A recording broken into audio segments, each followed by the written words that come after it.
ఈరోజు మీకు మంచి బట్టలు ఇచ్చి శుద్ధంగా తల తువ్వి మంచిగా స్నానం చేపించి మీ తల్లిదండ్రులు క్లాసు రూమ్కి పంపిస్తున్నారంటే మీ తల్లి తండ్రులు ఎంత మీ మీద నమ్మకాన్ని పెంచుకున్నారో మీరు కూడా ఆలోచించాలి.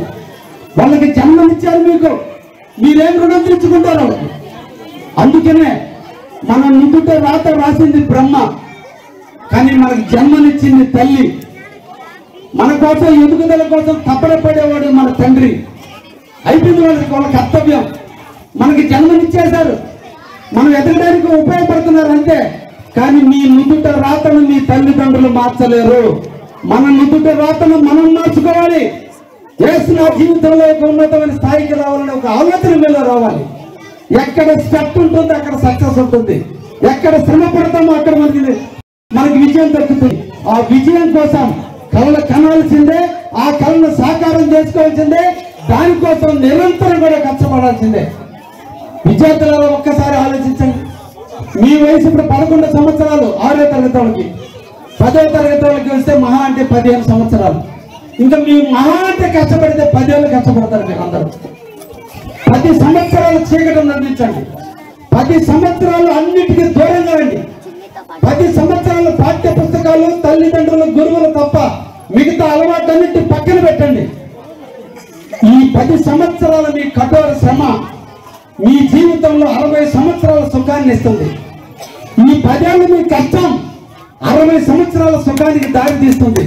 ఈ రోజు కాలు నడక నడిచే మీరు రేపు ఎక్కడికి పోవాలన్నా కారులో పోయే పరిస్థితి రావాలంటే ఈ 10 సంవత్సరాలు అలవాట్లకు దూరంగా, స్నేహితులకు దూరంగా, ఫ్రెండ్స్కి దూరంగా, సినిమాలకు దూరంగా 10 సంవత్సరాలు మీ జీవిత ఎయిమ్ ఒకటే గమ్యం పెట్టుకోండి.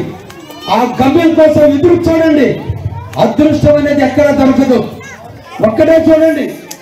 తల్లిదండ్రులకి 2 బిడ్డలుంటే ఒక బిడ్డ IAS అవుతున్నాడు, ఒక బిడ్డ వ్యాపారస్తుడు అవుతున్నాడు. తల్లిదండ్రుల పెంపకంలో లోపం ఉందా? తల్లి ప్రేమలో లోపం ఉందా? లేదా పాఠాలు చెప్పిన గురువులో లోపం ఉందా?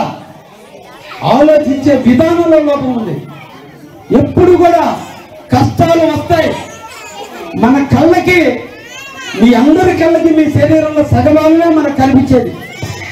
కనిపించిన సగభాగం మన వెనకుంది. కాబట్టి జీవితంలో మీకు తెలిసి కానీ తెలియక కానీ ఇబ్బందులు వస్తాయి, కష్టాలు వస్తాయి, మోసపోవడం జరుగుతుంది, ఓడిపోవడం జరుగుతుంది, నాశనం జరుగుతుంది. ఎక్కడ పడ్డామో అక్కడ లేచి నిలబడటాన్ని నేర్చుకోవాలి. కష్టాలు వచ్చినప్పుడే ధైర్యాన్ని నింపుకోవాలి. ఇబ్బందులు వచ్చినప్పుడే మనం ధైర్యంగా నిలబడాలి.